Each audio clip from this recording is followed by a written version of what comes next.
कहानी शुरू होती है वहीं से जहां पर इसका पहला वाला पार्ट खत्म हुआ था। सारे डायनासोर्स ह्यूमंस के बीच में नॉर्मली रहने लगे थे, जिसकी वजह से ह्यूमंस को लगातार तकलीफ हो रही थी। उनकी पॉपुलेशन लगातार कम होती जा रही थी और डायनासोर्स बढ़ते ही जा रहे थे। और इसी सब के बीच में एक नई कंपनी निकल करके आती है जिसका नाम होता है बायोसिन।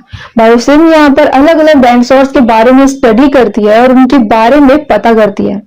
इसके बाद हम देखते हैं क्लेयर को, जो कि अलग अलग जगह पे फंसे हुए डायनासोर्स को अभी भी बचा रही होती है। अब क्योंकि ये डायनासोर्स ह्यूमंस के बीच में आ चुके हैं, तो बहुत सारे ह्यूमंस इन्हें बेचने और खरीदने का काम करते हैं और ऐसी ही चीजों से क्लेयर डायनासोर्स को बचाती है। वो ऐसे एक डायनासोर को आजाद कर देती है, पर अब उसके दोस्त यहाँ पर उससे ये बोलते हैं कि इस काम को आगे नहीं कर सकते क्योंकि उन्हें सीबीआई की ज्वाइनिंग का ऑफर आया है, इसीलिए वो लोग उसे छोड़ करके निकल जाते हैं। और अब नेक्स्ट सीन में हम देखते हैं ओवन को। ओवन भी यहाँ पर दूसरे डायनासोर्स को बचा रहा होता है और इसके बाद हम देखते हैं शार्लेट को। शार्लेट अब काफी बड़ी हो गई है और वो इन्हीं दोनों के साथ में रह रही होती है। ये दोनों इसे अपनी बेटी की तरह ही मानते हैं, पर शार्लेट यहाँ पर परेशान होती है क्योंकि उसे जंगल के बीच में बने हुए घर में रहना पड़ता है और उसे शहर में ज्यादा जाने नहीं दिया जाता है। ये सब कुछ ओवन उसकी सिक्योरिटी के लिए कर रहा होता है क्योंकि उसे पता होता है कि कई लोगों की उसके ऊपर नजर है। पर यहाँ पर शार्लेट को गुस्सा आ रहा होता है और वो अपने आप को बंधा हुआ फील करती है।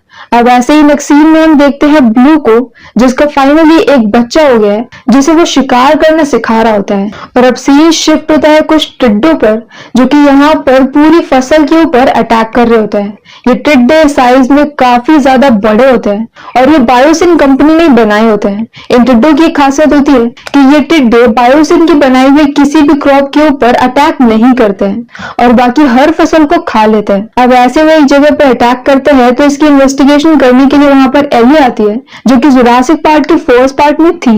यहाँ पर उसे सारी चीजें पता चल जाती है कि ये सब कुछ बायोसिन कंपनी ने किया हुआ है, पर अब उसे किसी की हेल्प चाहिए तो वो इसके लिए जाती है एलन के पास। एलन भी जुरासिक पार्क के फर्स्ट पार्ट में था और अब ये दोनों मिल करके जा रहे होते हैं बायोसिन कंपनी में, ताकि वहां पर जाकर के ये लोग उसी टिड्डे का ब्लड सैंपल लेकर के आ सके और बाहर दुनिया को ये प्रूव कर सके कि ये टिड्डे बायोसिन कंपनी ने बनाए हैं और उन्हीं की वजह से पूरा क्लाइमेट खराब हो रहा है। और अब सीन शिफ्ट होता है ब्लू की तरफ, जहां पर हम देखते हैं कि ब्लू जाता है ओवन से मिलने के लिए, अपने बच्चे को दिखाने के लिए।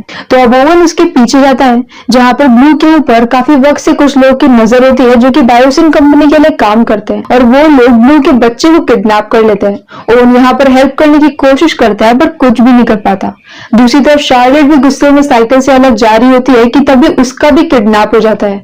ओवन ये भी देखता है पर वो यहाँ पर भी हेल्प नहीं कर पाता है। छोटी ब्लू और शार्लेट को किडनैप करने वाले बायोसिन कंपनी के लोग होते हैं और अब जब ब्लू का बच्चा जा चुका है तो ब्लू काफी ज्यादा नाराज होती है। यहाँ पर ओवन उससे प्रॉमिस करता है कि वो उसके बच्चे को वापस ले आएगा, पर अब ब्लू गुस्से में आकर के उसे काट लेती है। मतलब बहुत ज्यादा नहीं काटती, पर ऐसे ही अपना गुस्सा दिखाती है। अब शार्लेट और ओवन अपनी बेटी को बचाने के लिए जाते हैं उसे सीआईए में ज्वाइन किए हुए फ्रेंड के पास हेल्प मांगने के लिए। उनका वो दोस्त उस आदमी के बारे में उन्हें बता देता है जिसने कि शार्लेट का किडनैप किया है। उसका नाम होता है राइन। राइन इस वक्त जहां पर गया हुआ है, सीआईए का वो एजेंट ये बताता है कि वहां पर काफी सारे एजेंट अंडरकवर काम कर रहे हैं, तो वो लोग ओवन की हेल्प कर सकते हैं। तो इसके बाद ओवन और शार्लेट वहीं के लिए निकल जाते हैं। नेक्स्ट सीन में हम एली और एलन को देखते हैं जो कि बायोसिन कंपनी में पहुंच चुके होते हैं। यहाँ पर हम डॉक्टर इयान को देखते हैं जो कि फर्स्ट पार्ट में था और उनका दोस्त होता है। यही रीजन होता है कि वो लोग इजीली बायोसिन कंपनी में जा चुके होते हैं। यहाँ पर बायोसिन कंपनी के ओनर से मिलते हैं जो कि उनका फैन होता है और वो उन्हें उनकी जगह का एक टूर करने के लिए बोल देता है। इसके बाद हम एक वर्कर को देखते हैं जो कि वैसे तो वहीं पर काम करता है, पर इस वक्त वो एली और एलन का गाइड है। अब यहाँ पर डॉक्टर यान चुपके से एली को एक वॉच देते हैं। इस वॉच में एक ऐसा बायोमेट्रिक लगा होता है कि कहीं पर भी एक्सेस दिला सकती है और ये वॉच लेकर के वो लोग सैंपल लेने के लिए निकल जाते हैं। अब नेक्स्ट सीन में हम कैरलिन को देखते हैं जो कि डायनासोर्स की डील करती है, मतलब कि वो डायनासोर्स खरीदती और बेचती है। पर यहाँ पर बायोसिन कंपनी के कुछ लोगों से डायनासोर को खरीद रही होती है कि तभी वो यहाँ पर शार्लेट को देखती है। वो एक आदमी से पूछती भी है कि ये कौन है, पर वो उसे कह देता है कि उसे अपने काम से मतलब रखना चाहिए। अब कैरलिन यहाँ से निकल जाती है और सीन शिफ्ट हो जाए क्लेयर और ओवन की तरफ, जो कि एक ऐसी जगह पे होते हैं जहां पर अलग अलग डायनासोर्स की फाइट कराई जाती है। मतलब कि वो डायनासोर जो कि छोटे होते हैं, यहीं पर डायनासोर्स को खरीदा और बेचा भी जाता है। और यहीं पर कैरोलिन भी अपने डायनासोर को बेचने के लिए आई होती है। कैरोलिन जब क्लेयर को देखती है तो उसे लगता है कि वो सीधी सादी लड़की है, तो वो जाकर के उससे ये बोलती है कि उसे यहाँ से निकल जाना चाहिए। तो अब क्लेयर उसे शार्लेट की फोटो दिखाती है और उसके बारे में पूछती है। तो यहाँ पर कैरोलिन उसे कुछ भी नहीं बताती है और वहां से निकल जाती है। पर अब यहाँ पर ओवन CIA एजेंट की हेल्प से राइन को ढूंढ लेता है और उनके बीच में फाइट शुरू हो जाती है। इस फाइट के बीच में सारे डायनासोर्स खुल जाते हैं और एक दूसरे के ऊपर अटैक करना शुरू कर देते हैं। ये डायनासोर पूरे शहर में भागने लगते हैं और ओवन उनसे बच करके भाग रहा होता है। क्लेयर भी यहाँ पर एक ऐसी लेडी को पकड़ लेती है जिसे कि शार्लेट के बारे में पता होता है। पहले तो वो बहुत भागती है, पर एंड में आकर के वो बता देती है कि शार्लेट को बायोसिन लेकर के गए हैं। ये सुनने के बाद ही तभी वहां पर डायनासोर क्लेयर के ऊपर अटैक कर देते हैं और उसे बचाने के लिए वहां पर कैरोलिन आती है। कैरोलिन के साथ बच करके वो लोग प्लेन पे जाते हैं और तब तक पीछे से वहां पर ओवन भी आ जाता है और वो भी प्लेन के ऊपर चढ़ जाता है और ये तीनों ही निकल जाते हैं बायोसिन की तरफ। अब नेक्स्ट सीन में हम शार्लेट को देखते हैं जो कि बायोसिन में आ चुकी होती है। यहाँ पर उससे बात करने के लिए एक डॉक्टर आते हैं जो कि उसे उसकी माँ से रिलेटेड कुछ वीडियोस दिखाते हैं। वो उसे ये बताते हैं कि अभी तक उसे ऐसा लग रहा था कि शार्लेट को उसके दादाजी ने क्लोन करके बनाया होता है, पर रियलिटी पे शार्लेट को उसकी माँ ने बनाया होता है। उन्होंने उसे अपने ही DNA से बनाया था, बाकी ये बिल्कुल वैसे ही पैदा हुई थी जैसे कि एक नॉर्मल बेबी होता है। पर ये बात उसके दादाजी ने कभी भी किसी को भी नहीं बताई होती है।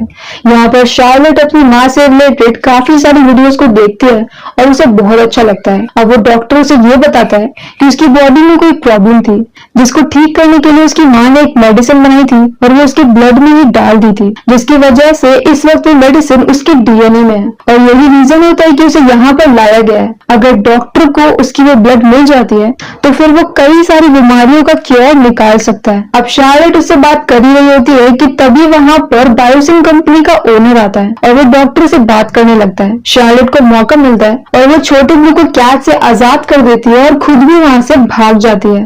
दूसरी तरफ हम यहीं पर एलन और एली को देखते हैं जो कि यहाँ पर वॉच की हेल्प से उस रूम पर पहुंच गए होते हैं जहाँ पर काफी सारे टिड्डे बने होते हैं। वो उनमें से एक को पकड़ते हैं, उसका ब्लड सैंपल भी ले लेते हैं, पर अब वहां पर सारे टिड्डे उनके ऊपर अटैक कर देते हैं और वो लोग वहां से भागने लगते हैं। जब वो लोग भागते हैं तब उन्हें शार्लेट मिलती है और अब वो लोग शार्लेट को भी अपने साथ में कर लेते हैं क्योंकि वो उसकी माँ को जानते होते हैं। आगे उन्हें वही वर्कर मिलता है जो कि उन्हें ये रिवील करता है कि वो खुद भी उनकी हेल्प कर रहा है और वो डॉक्टर आयन के साथ में मिला हुआ है। वो उन तीनों को एक ट्रेन में बिठा देता है जो कि टनल से होते हुए बाहर जाती है ताकि वो लोग यहाँ से बाहर निकल जाएं। अब दूसरी तरफ हम उस प्लेन को देखते हैं जिसमें कि ओवन और क्लेयर आ रहे होते हैं।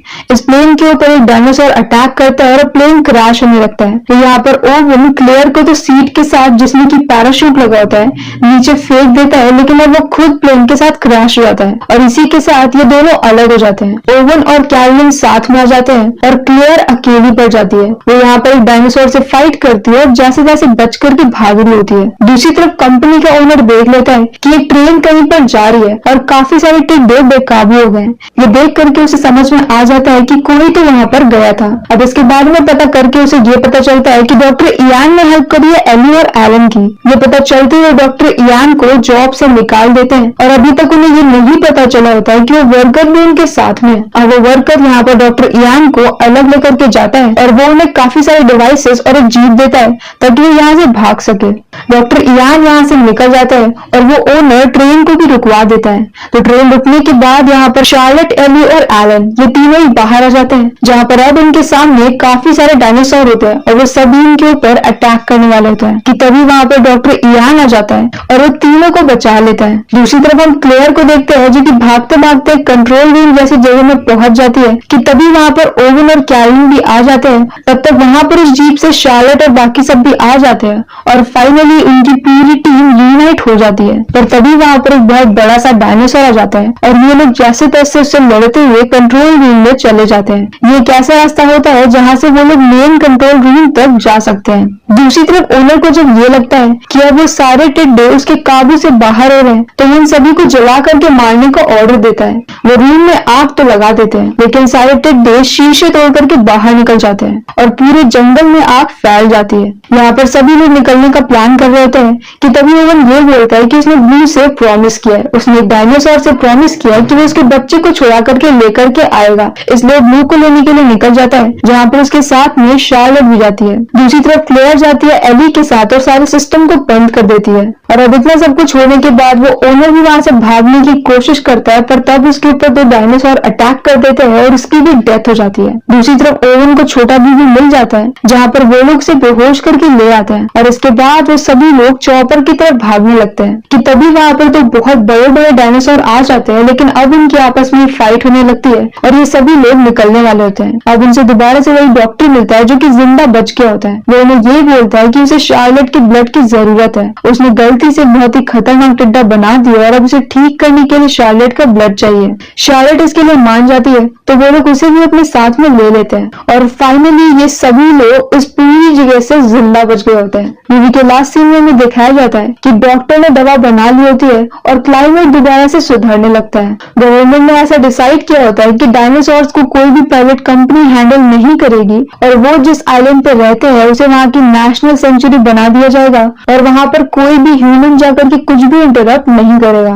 और उन जाकर के ब्लू को उसका बच्चा वापस कर देता है। शार्लेट जो कि अभी तक क्लेयर के साथ अपने रिश्ते ठीक नहीं कर पाई होती है, फाइनली वो उन दोनों को समझ जाती है और उन तीनों की एक हैप्पी फैमिली बन जाती है। और इसी हैप्पी एंडिंग के साथ ये मूवी यहीं पर खत्म हो जाती है।